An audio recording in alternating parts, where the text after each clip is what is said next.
I'm Alex. I'm a PhD student at ETH and the Max Planck Institute for Intelligent Systems. And I'm going to talk about our approach, PathFA, which is a probabilistic pathway-based multimodal factor analysis.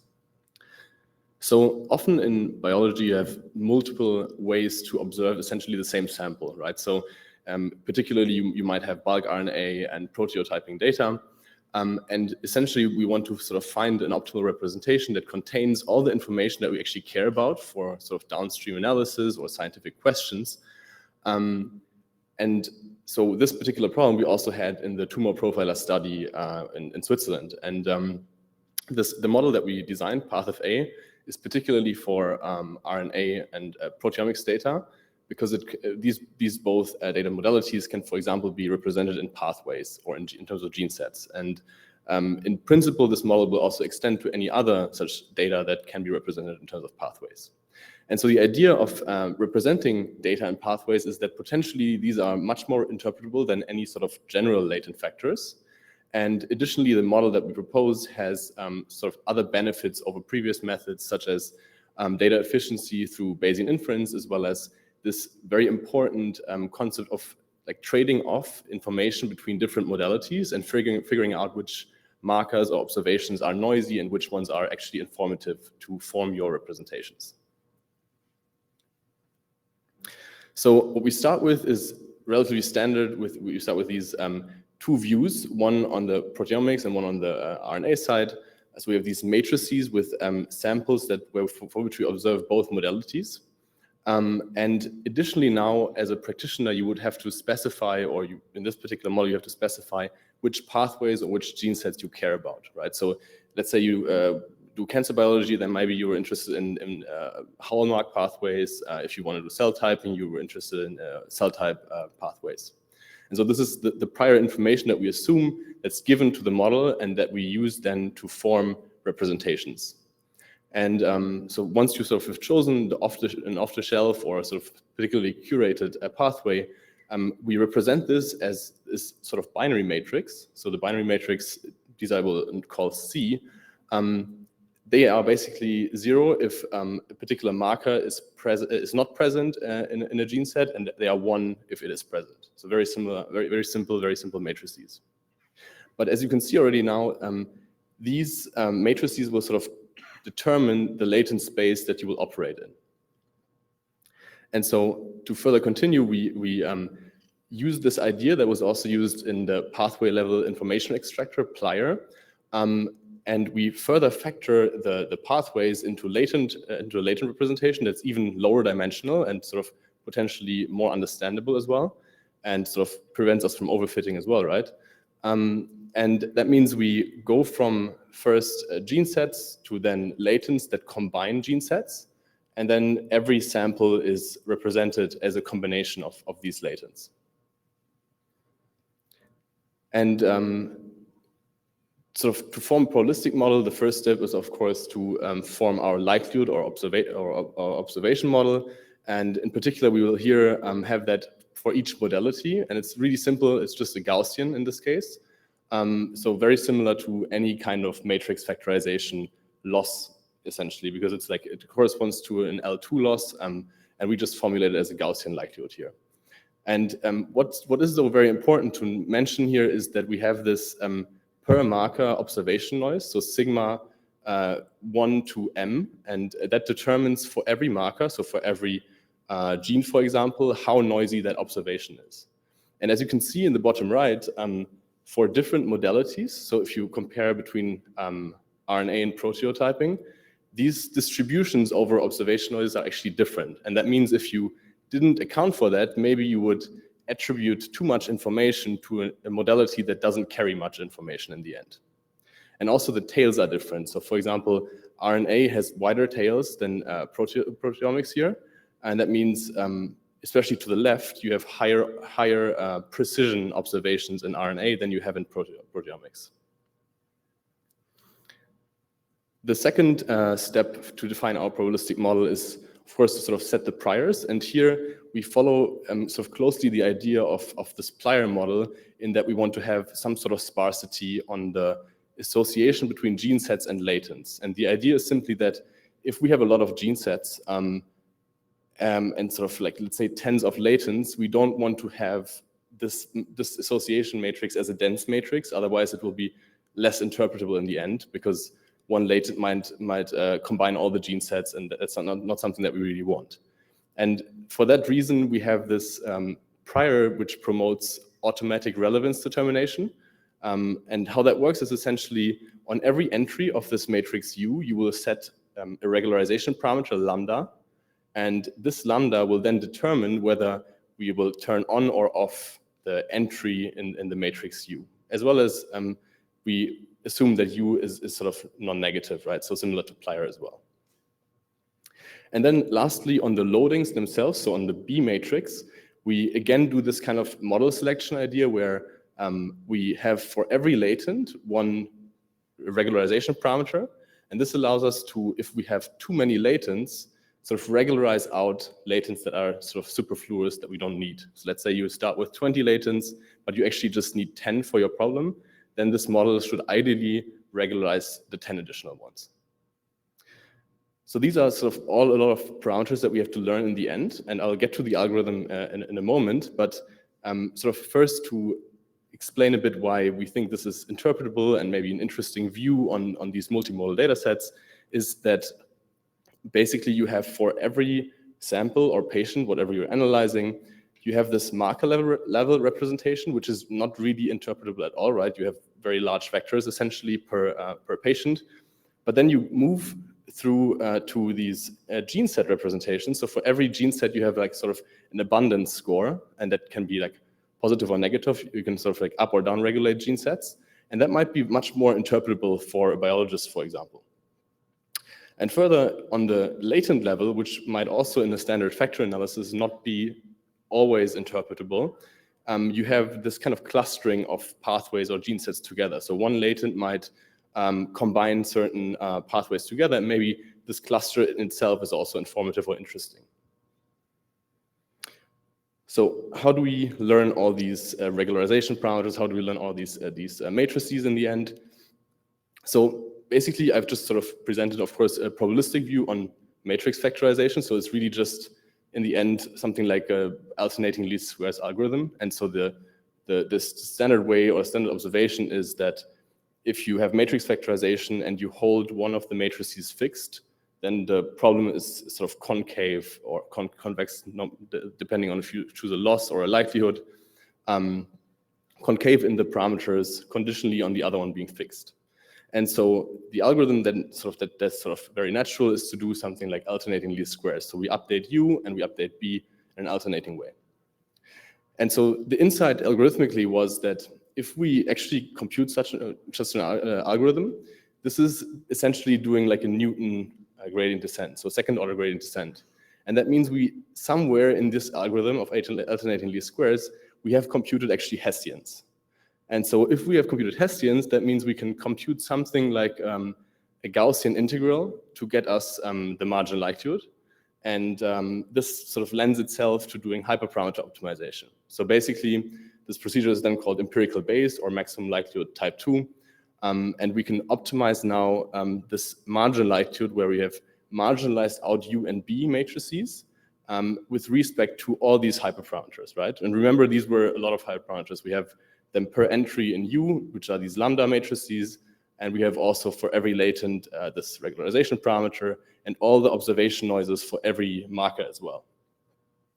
And so the cool thing is we can do this in a closed form, right? So once we have this Hessian, we get this empirical Bayes procedure for free, we update the hyperparameters, and the algorithm is as fast as just doing alternating least squares originally, just with the additional benefit of having all these relevance determination procedures and trading off two data modalities in the end.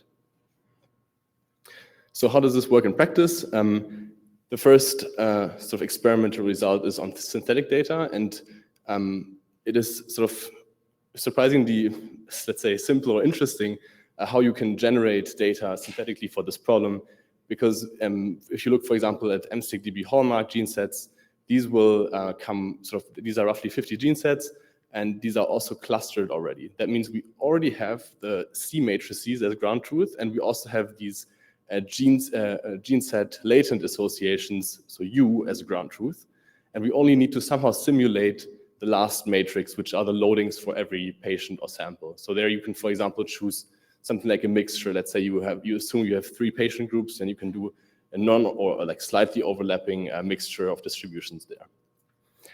And what we find in the unimodal setting alone is that sort of the approach with this Bayesian inference procedure performs better than having this normal plier model, which doesn't do this. So it converges much faster in terms of samples. So we need roughly 20 samples to get almost to the optimal performance already. And what's also interesting is that if you just do standard factor analysis, you can't really get to this optimum. And this suggests that if what you care about in your downstream analysis is something like pathway abundances, then maybe you should sort of also actually factor that in as opposed to having a general factor analysis model, which of course will recover other things, but maybe not what you care about if pathways are what you started from. In the multimodal setting, where we have now both modalities at the same time, this is essentially the sort of the approach I presented, it's this multi-path FA. This factorizes both at the same time. The observation that we make is that on RNA itself, so on the right-hand side, there's not really much benefit in factoring proteomics data into it. Vice versa, if you care about sort of reconstructing proteomics data, you get a gain in performance up to roughly 100 samples, right? So it seems like the RNA view is providing most of the information, at least in the simulated data here. It turns out, though, that actually this sort of observation that RNA provides most of the data also carries over to downstream problems. So one thing that we looked into was correlation with cytoph cell types in the ovarian cancer cohort. And what we can see here is that the multimodal factor analysis, so the leftmost blue bar, is roughly as good as the RNA one alone. So basically, using the model just on RNA is sort of just as good. However, doing it on proteomics alone is not as good as sort of doing it multimodally or on RNA. And again, the other observation that we had on the synthetic data also carries over, that the path of A method, sort of this probabilistic way of doing these things, improves generally over the plier method, and both are better than having an unrestricted factor analysis. And again, on all the 4 cell types, this is sort of roughly the observation that we make, and also on the other melanoma cohort, the results are sort of stable as well. So the takeaways are essentially that we can improve over plier itself, but we don't really make an improvement over unimodal pathway level factor analysis, simply because somehow in this case we don't get much more additional complementary information potentially from the proteomics data. We also had one interesting sort of recovery of sort of known survival associations. And here in particular, you can sort of on the left-hand side see from a paper 5 pathways, which are usually downregulated for melanoma survival cases. And we find in our cluster map on the right that these 4 of these 5 pathways also occur there for the 2 patient groups that have the longest survival in the melanoma cohort as well. So to summarize, our method sort of provides an interpretable representation because you sort of unify different modalities on the level of pathways as opposed to potentially uninterpretable or harder to interpret latent factors. Also, it is able, through this Bayesian inference procedure, to trade off information from different modalities as well as different markers. So if a marker has a lot of noise, you are able to sort of capture this. And as you saw, especially in these convergence figures, it requires not as many samples as other methods. So in our real-world sample cases, we have between 40 and 50 samples, I think, and it already sort of provides good convergence and results there. We also found that it sort of recovers known biological signals. However, sort of like maybe a bit of the worst outcome is that for the studied problems that we did, we didn't find that proteomics provides the additional complementary information that we were hoping for in the end. So if you want to try out this method, we have it on GitHub.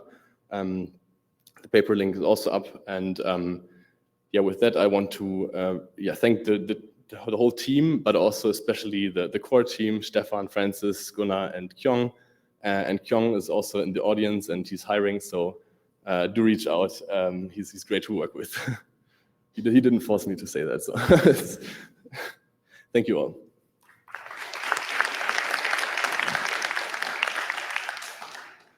Thank you, Alexander. We have time for some questions. So I do have a question, thanks.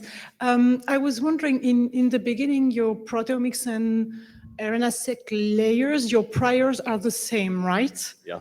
So I was wondering if you use two other types of omics, like microRNA and mRNA, could you use different gene sets as priors? I guess in the end, what you need is that you need to have some sort of translation between the gene sets and how they are specified in different modalities. So if you can somehow specify something like this, then in principle it should work, yes, I would say. But I think this translation might be tricky.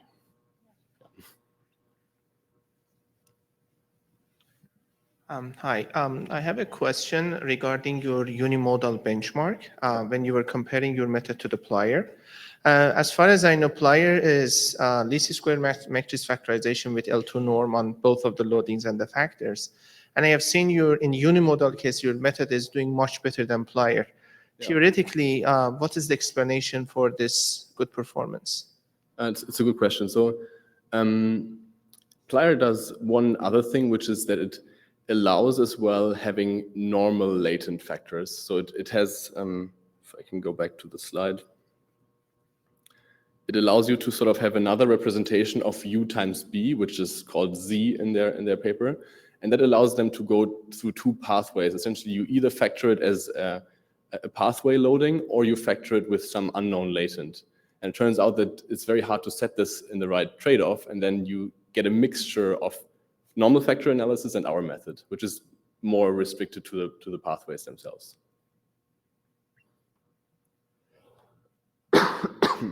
Maybe just one final but very naive question from my side. Okay. What are the differences with methods like MOFA, for example? So yeah, I forgot actually to mention that MOFA was sort of on the y-axis here. So essentially, the difference is that we use this pathway level factorization. So MOFA is sort of applicable to like multi-omics generally, but it will not have these interpretable pathway loadings, but have general unrestricted loadings instead. But it's very related, yeah. Thanks. Great. Thanks.